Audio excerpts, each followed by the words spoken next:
Hey there, Teddy Rubskin here with another of my History of Video Games. Yeah. Hey. And today we're talking about the CD revolution. Now, I don't know exactly when it happened, but the video game industry decided that games would be better on CDs rather than cartridges.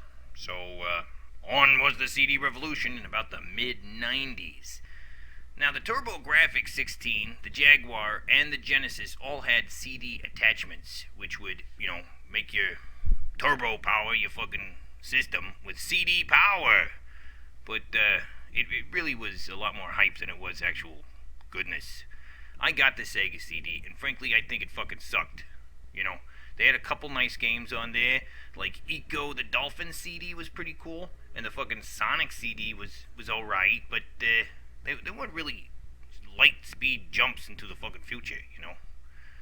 The TurboGrafx CD fucking sucked, and later they put out a Turbo Duo, which was just like the whole thing except in one fucking package. The Jaguar CD blew fucking chunks.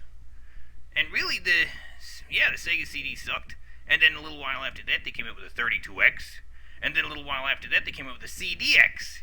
Which, if I had thought about it, I would have, not got the Sega CD and got the CDX instead. But I didn't know they were going to do that. And then within a year after that, they put out the fucking Sega Saturn, which is a whole new fucking system. And, they fucking stopped making Sega CD games. I'm like, what the fuck, man? Sega fucking fucked me. But, man, the market started getting really fucking crowded with the, there was also the CDI, Compact Disc Interactive, the 3DO, the PC FX, the Sony PlayStation. It was very fucking crowded. And then there's Nintendo, which toyed around with the idea of putting out games on CDs, but decided their new system was going to be cartridge-based, the Nintendo 64, with 64-bit cartridges. And they were fucking cool. The truth is, Nintendo was smart not to jump on the CD bandwagon right away, and just keep making cool games on the fucking cartridges, I think that system's fucking perfect with its 4 controller ports.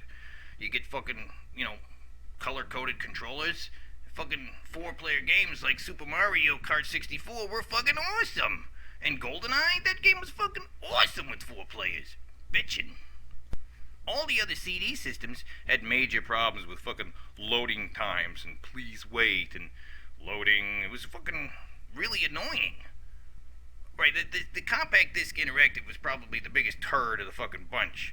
Because it totally was pushing the full motion videos. Like, every game had full motion videos, and most of them were kind of like interactive cartoons, or even worse. I mean, the CDI even had fucking movies you could watch, like fucking Top Gun. Can you imagine watching Top Gun on a fucking video game system? And it took 2 discs. Can you imagine switching discs halfway through Top Gun? That would be fucking stupid. Ugh. The Sega Saturn had some 3D games. They were kind of on the cutting edge. Games like Panzer Dragon, where you love riding a dragon, or fucking Knights. Pretty cool game, but Knights really should have just fucking been Sonic, don't you think? Whatever. I got the Nintendo 64. I was like, fuck the rest of that. And pretty much every CD system, fucking flopped, went off the fucking market. Except for Sony's PlayStation. In fact, Konami made their new fucking Castlevania game for the PlayStation. They also made the fucking Final Fantasy VII on the fucking PlayStation, and I was like, hey, I want to play those games.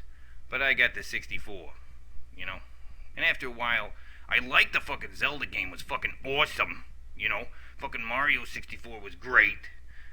But a lot of the other games started getting really boring, like Diddy Kong Racing and fucking Banjo-Kazooie. The kiddie games are starting to get a little annoying, by the end of the fucking CD revolution. But in my next video, I'm going to go into the second big CD revolution. So stay tuned for that.